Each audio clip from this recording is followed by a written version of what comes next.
Ok.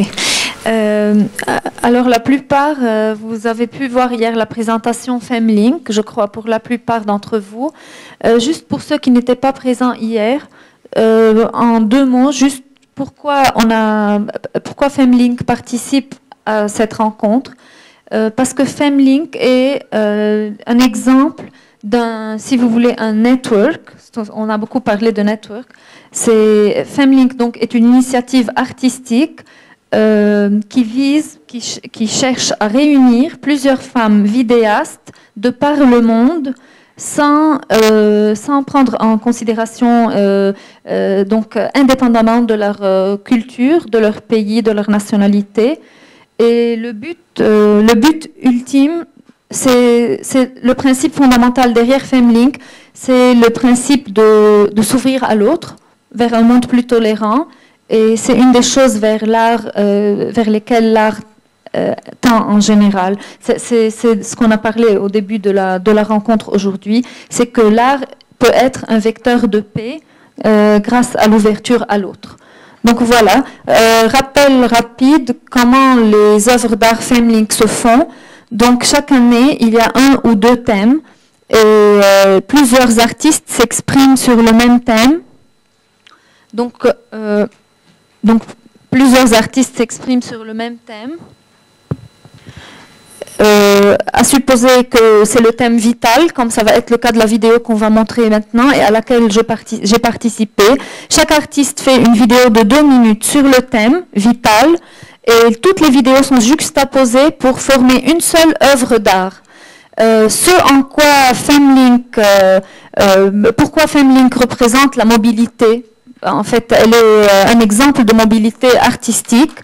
On a parlé de mobilité des artistes, là c'est aussi mobilité des œuvres d'art. Donc l'œuvre d'art à laquelle ont participé tous les artistes, chaque œuvre d'art, chaque vidéo à laquelle ont participé les 30 artistes à peu près, elle est visionnée dans plusieurs pays chaque année. Donc là je passe rapidement parce qu'on ne va pas faire la présentation. Donc dans 33 pays jusqu'à maintenant, vous avez... Voilà, c'est une seule œuvre d'art qui réunit plusieurs artistes de plusieurs pays et qui circule à travers plusieurs pays. Donc ça, c'est la mobilité de l'art. Et je vais passer tout de suite à la présentation, à la vidéo. On va voir juste les 15 premières minutes de la vidéo parce qu'on ne va pas pouvoir voir le tout. Et c'est le thème, donc le thème est vital. Et juste un petit mot sur ce qu'on avait dit tout à l'heure, que l'art est relié à la société, à la politique, etc. Dans le cas de FemLink, on a eu un exemple cette année, c'est que le thème c'était agression et l'autre thème c'était vital. Et quand il y a eu les événements du printemps arabe, un thème de plus a été lancé qui était le thème proteste. Donc, il y a eu une vidéo FemLink qui est en cours de production sur le thème proteste. Voilà. Donc, je vais commencer la vidéo.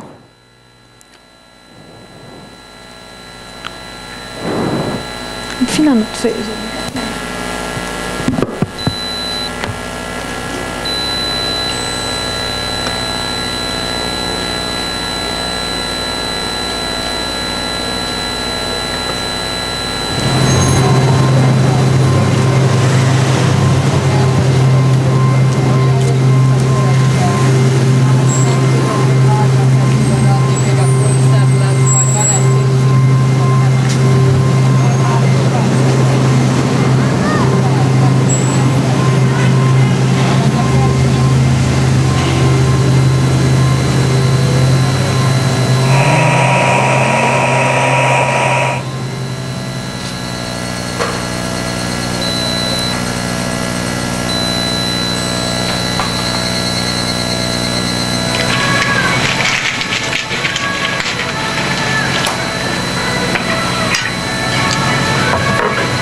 On va arrêter parce que c'est juste le temps qu'on avait pour la vidéo.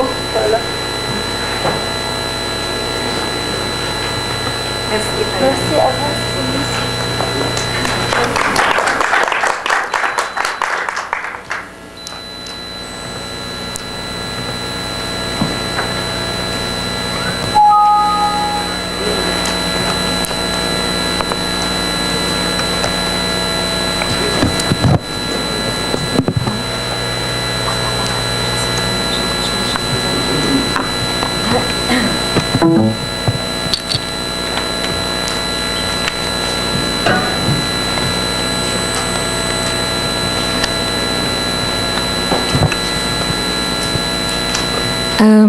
Alors, je voudrais présenter Paul Amin, qui est coordinateur du réseau libanais de la Fondation Annalint à la Commission nationale libanaise de l'UNESCO.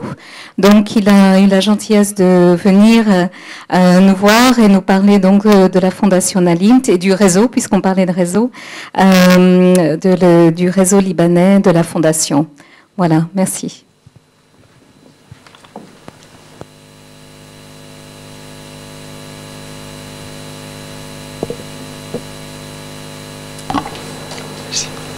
I'm going to speak in English, if it's okay. I'm going to talk about the Annalint Foundation. But before, I want to say that I have just learned that I have to give this presentation on behalf of my boss who could not attend because of his heavy schedule. Thank you. The Annalint Foundation is a network of networks established in the Euro-Mediterranean region. It is composed of 43 countries, 33 countries on the north of the Mediterranean, and 10 on the south of the Mediterranean. Countries of the north are the European countries, and countries of the south are the Arab countries. The mission of the Annalint Foundation is to promote for cultural dialogue, respect for diversity, and mutual respect in the Euro-Mediterranean region. The fields in which the Annalint Foundation works are numerous. Arts, dialogue, democracy, human rights, sustainable development, youth empowerment, etc. So there are also lots of other fields. The number of the NGOs that joined the 43 networks is 4,000 NGOs. Based in Alexandria, the Annalint Foundation provides logistic and financial support for its networks to implement actions that reflect its mission and its aims. Concerning its activities related to mobility, the Annalint Foundation has an ongoing project now, shared by the 43 member countries, and it is called Youth Exchange Program. With this program allows youth and NGOs to travel and roam all over the Euro-Mediterranean countries and work at the Annalint Foundation networks in the 43 Euro-Mediterranean countries, present their experiences, gain experiences, implement projects with the NGOs and with the members of the Annalint Foundation, or even create projects and discuss it with the other network members. I was very brief. I'm gonna just give some time or space for the questions now. Thank you. Anybody have a question? Yeah. Exactly. It's citizens exchange program, not only and youth. Yes, so it's not only for youth. Because youth are citizens as well. Yeah, but it's for all the sectors. Yes, of course.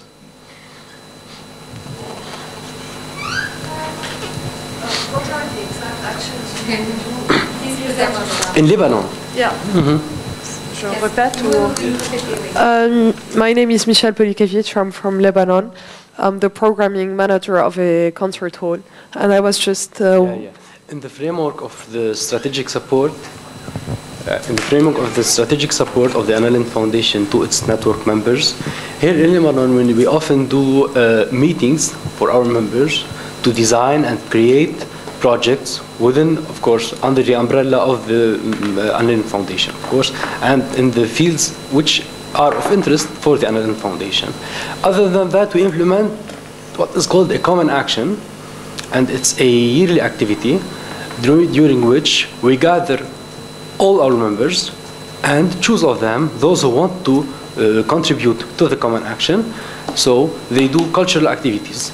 The cultural activities they do, however, are in various domains such as arts, human rights, sustainable development, environmental projects, and in addition to the fields I have just mentioned that the Annalyn Foundation follows. Thank you.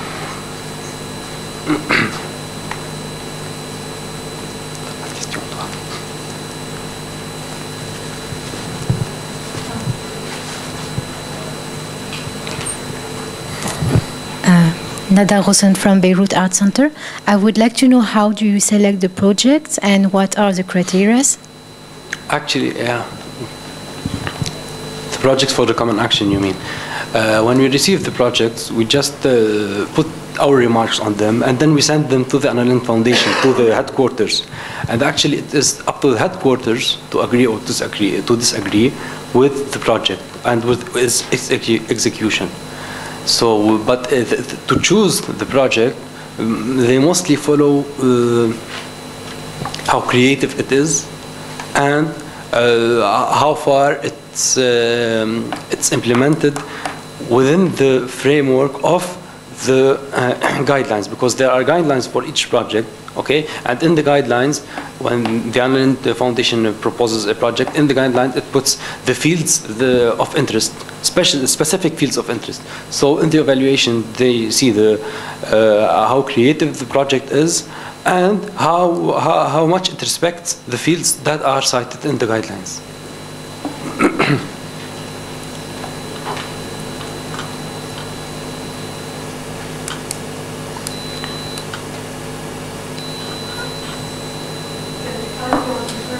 Yeah, of course. Yeah. It's info@lncu.org. Can you repeat it, please? Can you give us examples of projects concrete examples? Yeah, of course. Actually now, there is a common action going. It started in June 2012 and it is supposed to end in June 2013. In this project, there are 16 members who have joined this activity, this common action. Some of them work in the field of youth education and youth books.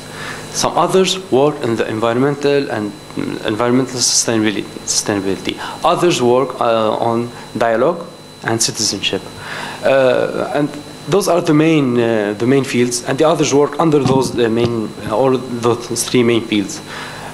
So yeah, and what is specific this time is that we have gathered projects which will be done in South Lebanon, maybe around 7 that will be done in Beirut, in the center of Lebanon, but the others will be in the north of Lebanon and in the Bekaa.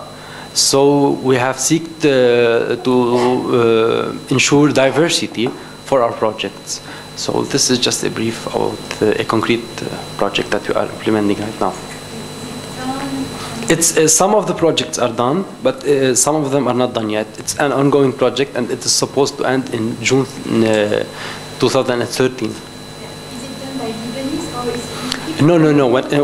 When we are in the framework of a common action, it is only for the network members, the Lebanese network members. So each network implements a common action. He only has to involve members from his network. So now we are involving only Lebanese members in our projects. There is, however, another project which is call for project proposals. And here, the Anna Lindh Foundation has the rule that every project should be implemented with other partners from other countries. A 1+1 formula, so one from the south and one from the north. In this case, every project should be realized with a partner from north or south of the Mediterranean. But when it is in the framework of a common action, the common action is only on local basis, and we only engage in it local members. And you choose the people to make the network, or they just apply? How people? Some of them hear of us, and some of them we hear about them. So we invite them to join the network, and some others just hear about our network and join us. Okay. Are you interested in art field, or it's only? Yeah, definitely in art fields. Okay. Definitely. Thank you.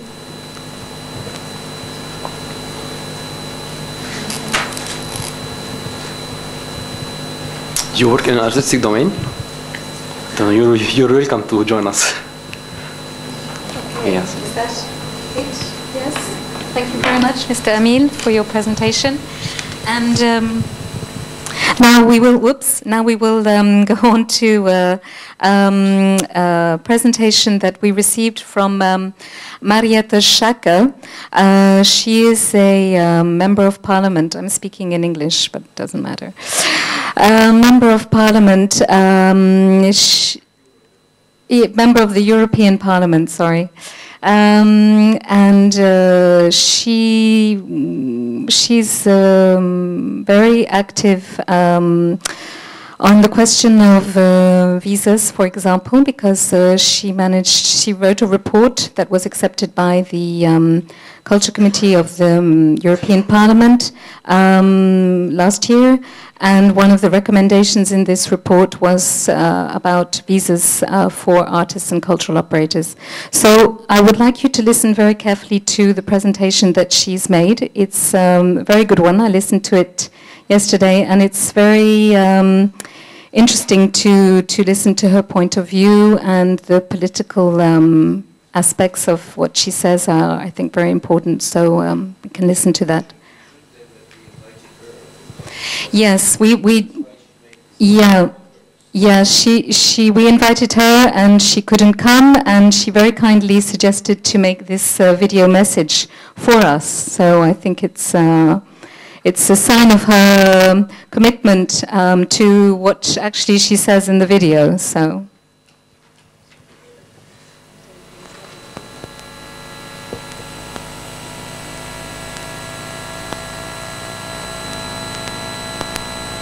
Hi, my name is Marietje Schaake. I'm a member of the European Parliament for the Dutch Democratic Party D66 and the Alliance of Liberals and Democrats for Europe. I sit on the Foreign Affairs and International Trade Committee, as well as on the Committee on Culture, Youth and Sports. And the impact of the internet and new technologies on our societies and the EU's external policies is central to my work as a parliamentarian. I'm really sorry I cannot join you today in Beirut for the Mederat platform of exchange, but I have to be here in Strasbourg, where the European Parliament has its monthly plenary session. And of course also here, the unfolding situation in Gaza is on all of our minds, as well as the ongoing crisis in Syria and the impact of all these events on the broader Middle East. While the use of violence and headline-grabbing statements by officials can easily render us dispirited, it is especially in these difficult times we should focus on people-to-people contact and look for what unites us instead of enlarging differences. And cultural exchanges can be one of those common grounds. Events in the Arab world and the Middle East unfolding over the past 2 years have shown that there is an intrinsic, universal aspiration for recognition, fulfillment of freedom in people's hearts and minds, and an idea that could perhaps be labeled as dignity. This can be experienced either as an individual, a private feeling, but it can also be projected on societies as a whole. Dignity is a more subjective concept than, for example, universal human rights, and therefore it may mean a different thing to different people. Also in countries that have a longer tradition of liberal democracies. In any case, dignity is strongly tied to self-determination, giving people the most opportunity to freely live life, to seek economic, social or cultural development. Freedom and human rights are, of course, essential for all these people to live in freedom and in dignity. Cultural and creative expression enrich people's lives. A short glance at the cultural treasures of the Middle East, from the souks in Aleppo to the treasury of Petra or the old Persian writings, the Levant is an area with an unrivaled cultural heritage. We would love to see similarly great expressions in the future. Today, the European Union also is known for its cultural diversity, but we are also a community of values, rights, and freedoms that apply equally to all of our citizens.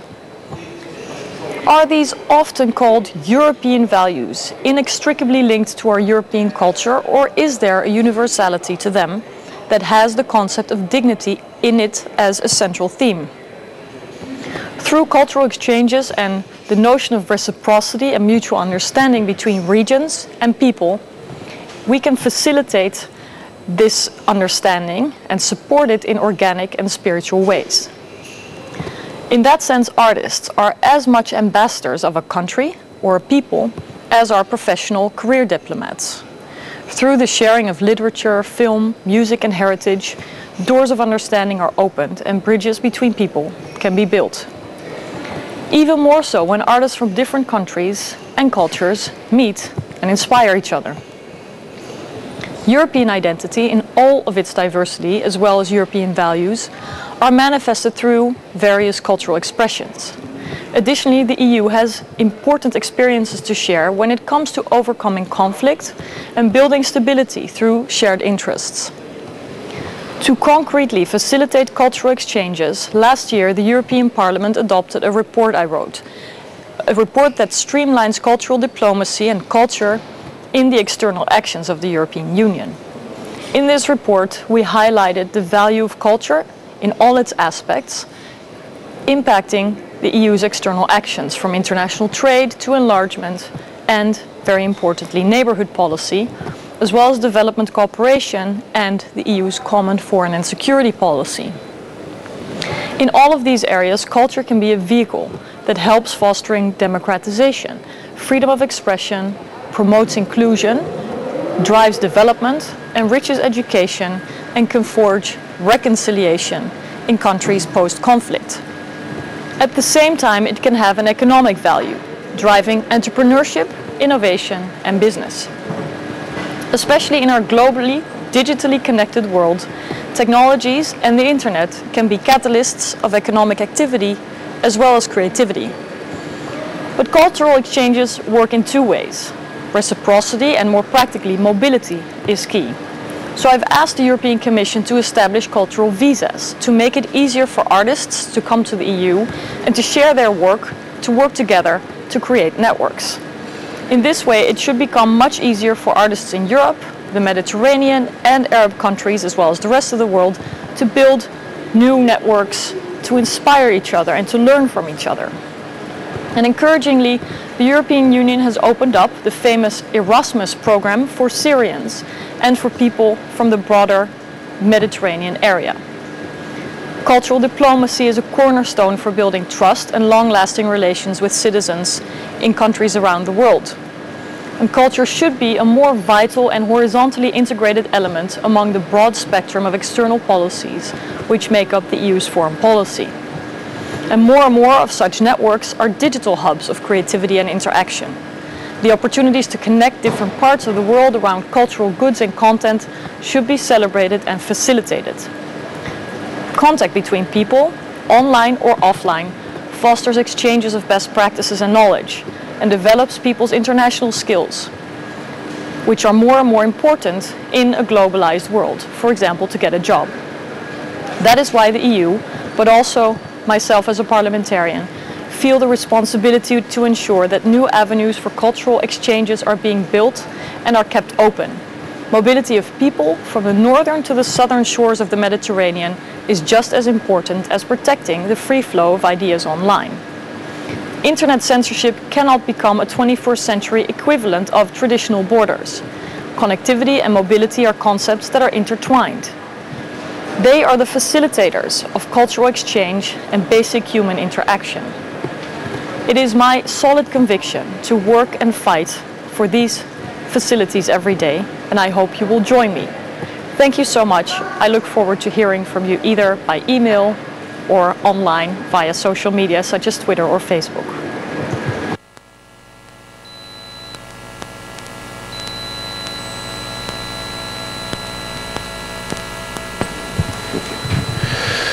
Juste quelques commentaires sur l'intervention de Madame Schrake. Madame Schrake nous a reçus, surtout dans le cadre de son travail sur les visas pour artistes, mais comme elle vous l'a expliqué, elle est très active sur la commission culture de l'Union européenne. Alors, ce qui est très intéressant de noter, bon, je trouve exceptionnel ce genre d'adresse. Elle l'a faite spécialement pour notre discussion aujourd'hui.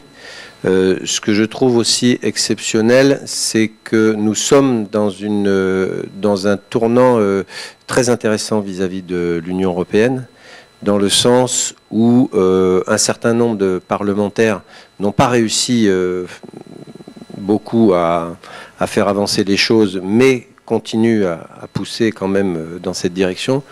Demande fortement que le service d'action extérieure de l'Europe, qui donc en fait le ministère, ce qui pourrait être considéré comme le ministère des Affaires étrangères de l'Union européenne, inclut fortement la culture et ce qu'elle appelle, elle, la diplomatie culturelle.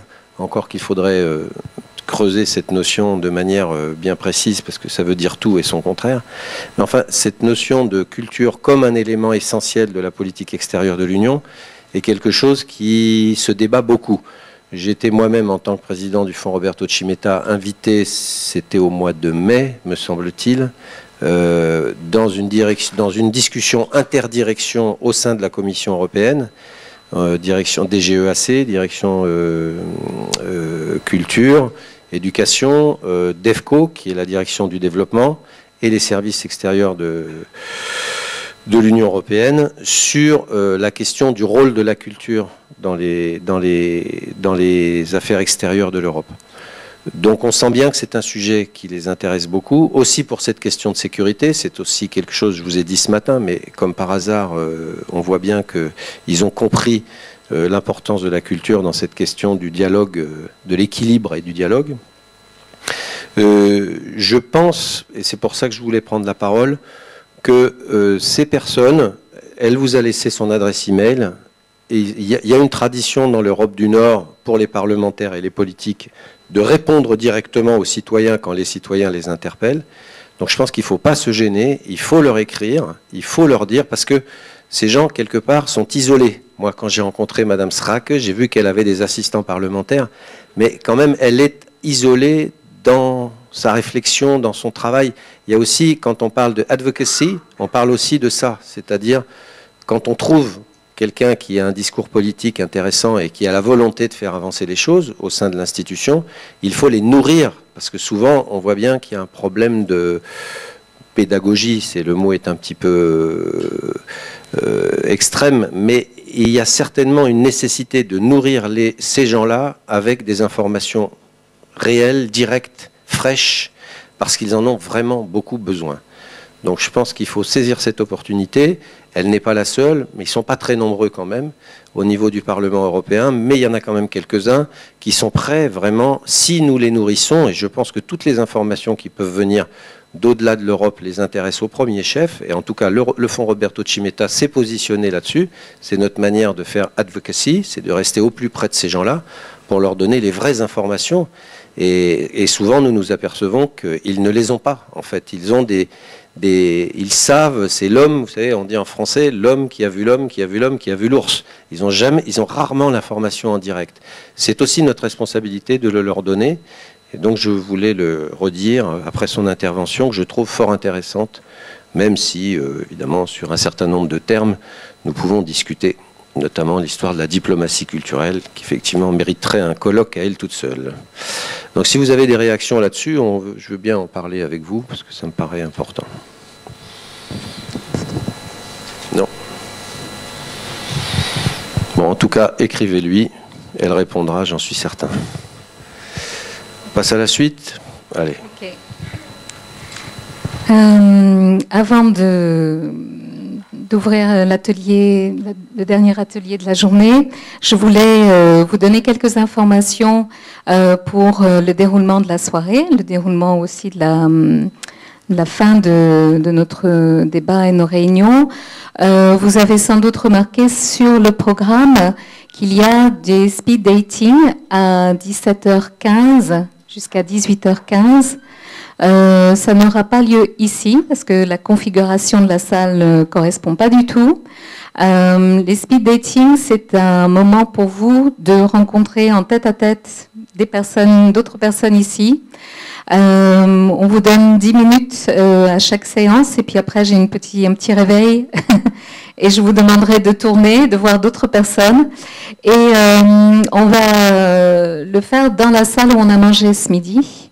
Voilà. Et donc ensuite on rentrera à l'hôtel et on se redonne rendez-vous à 8h moins le quart à l'hôtel, pour ceux qui étaient à l'hôtel. Pour ceux qui n'étaient pas, on peut se donner rendez-vous aussi à l'hôtel Mayflower, parce que le restaurant est juste à côté.